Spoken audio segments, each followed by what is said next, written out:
Hey guys, it's been a while.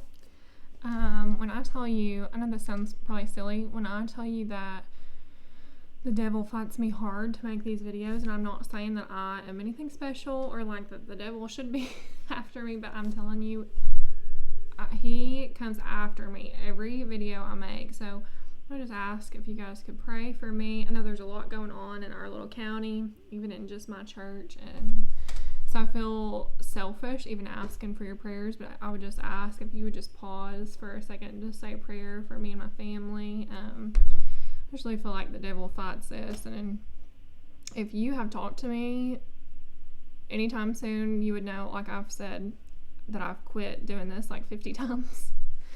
And I'm actually I've been working on for the past 2 weeks, one on salvation. And I just feel really intimidated by it. I want to do it right. It's a struggle for me. I really want to say the right thing. I really want to honor God in what I say. And it's a hard one for me. And I have like 2 pages of notes on it. And I just don't want to say the wrong thing. So I just ask if you would just pray for me on that. Because I feel like, salvation, that's what we're here for, is to lead people to Christ. And so I want to get it right. And, but for today, we're going to start the 5 love languages. I love the 5 love languages. And I know that you may be like, okay, well, I already know about that, so I'm going to not listen to these. But I'm going to kind of have a different take on it. And I've actually not read the book since we got married. Our pastor gave us the book when we got married, and I encourage, if you haven't read it, to read it, and not just for your marriage, but it is for literally every relationship in your life, your coworker relationship, your children, especially your spouse, but even like me and my sister, we all the time do stuff. We're like, well, we know that's your love language, so mine is gifts, and so I get lots of coffees from Gather. And I'm so thankful that I have people in my life that want to speak my love language. But today we're going to go over quality time. That's one of the 5. I'm going to go ahead and tell you all 5 of them. Words of affirmation, acts of service, gifts, quality time, and physical touch. But today I'm going to do quality time. So, I read that this is the most common, like the favorite love language, and I think of most men, but just kind of everybody in general. And it's sad. I thought that was really sad because in today's world with cell phones, that's what we lack the most. And maybe that is why it's number 1, is because that is where we lack, and I lack in it. I can get to where I'm in the floor playing with my kids and having a good old time, and we're all having a good time, and I pick up my phone and start scrolling Facebook or Instagram or whatever, and I'm just, and next thing I know, they're saying, Mama, watch this, and I'm like, I wasn't even present for that, that minute or whatever. And I hate that I'm like that. I want to get better at it. I hope with this study that we can all get better at it.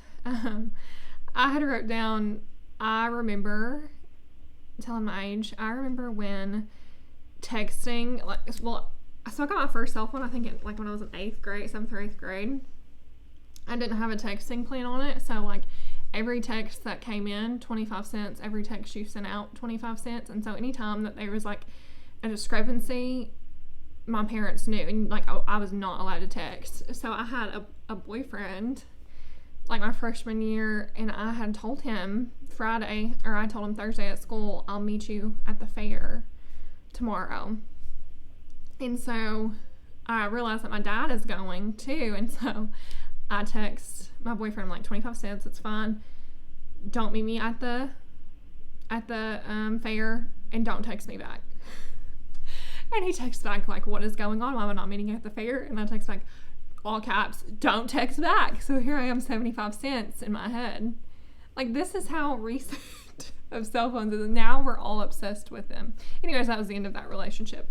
But it just goes to show how quickly, it feels like yesterday, but now cell phones are everywhere, have overtaken our lives. So I wrote down that quality time, and I think this is also my husband's. He really enjoys quality time. Remember that we're also in a relationship with Christ. So when you apply this to all relationships, to your kids, spending quality time with each kid, spending quality time with your husband, with my sister, this is her love language, is quality time. You are also in a relationship, not a religion, with Christ, and he wants quality time with you, and that is something I struggle to carve out. That's also why I've struggled to make videos, because in the morning is usually the best time if I get up before my kids. That's usually my best time to study, and I have been sleeping in. I've not got up and spent that quality time with Christ that he wants with us. And he has the perfect picture of quality time in the Bible with the story of Mary and Martha, Luke 10:38 through 42. And I feel like okay, sorry. I realized, like, after I said the chapter that I didn't have my Bible in front of me, which is awful. I'm actually going to read, for the people that are, like, driving or don't have their Bible in front of them, I'm actually going to read Luke 10:38 through 42. If you have your Bible, you can just, like, skip through this and read it yourself, but because I am not a reader. But now it came to pass, as they went, he entered into a certain village, and a certain woman named Martha received him into her house. And she had a sister called Mary, which also sat at Jesus' feet and heard his word. But Martha was cumbered about much serving, and came to him and said, Lord, dost thou care that my sister hath left me to serve alone? Bid her therefore that she should help me. And Jesus answered and said unto her, Martha, Martha, thou art careful and troubled about many things, but one thing is needful, and Mary hath chosen that good part, which shall not be taken away from her. So I'm a tidier. I love for my house to look like no one lives here at all times. So when my kids get their toys out, I'm like, oh, let's go with this.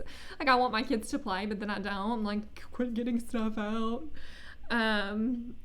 So I feel like I'm a Martha, where instead of just enjoying that quality time with my kids, I'm like trying to tidy it up. And even like spending time with the Lord in the morning. When I get up in the morning, I come sit down to read. I'm like, oh my gosh, I gotta clean that house. I need to do that. I need to do this. And I'm not just spending the quality time that Jesus desires with us and with our families. And it stood out to me that thou art careful and troubled about many things. That's me. But Mary hath chosen the good part, which shall not be taken away from her. And I thought about that. A tidy house, it's going to be not tidy tomorrow or within the next hour. She chose memories with her Savior, memories with your kids, memories with your husband, quality time. And it says, which shall not be taken away from her. That is something that is not going to be taken away from you. I have a dear, dear, sweet, sweet friend that has been told that she is at the last of her life. She's been told that by doctors, and she has kind of like backed away from social media, backed away from really answering people, and I have so much respect for that. And I was telling my husband, I was like, it just shows you how much time you spend on your phone, how little, when you go to the end of your life, how little it matters. And we don't know. We don't know if we have a week, 2 weeks, a day. We don't know how long we have left. And I just admired her so much for that. These last little bit of time she has, she's just spending it with the one she loves and her Savior.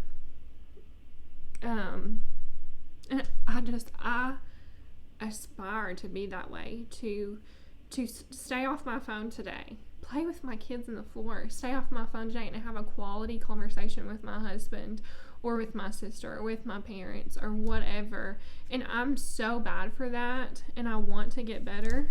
And so I'm going to leave you with that. That's all I'm going to talk about on quality time. But I'm going to challenge myself and challenge you let's stay off our phones tomorrow or today, or just to pick a day and say, I'm not going to pick up my phone unless absolutely necessary today, and just see the quality time that you get with the ones that you love and with your Savior. And that is all I have today.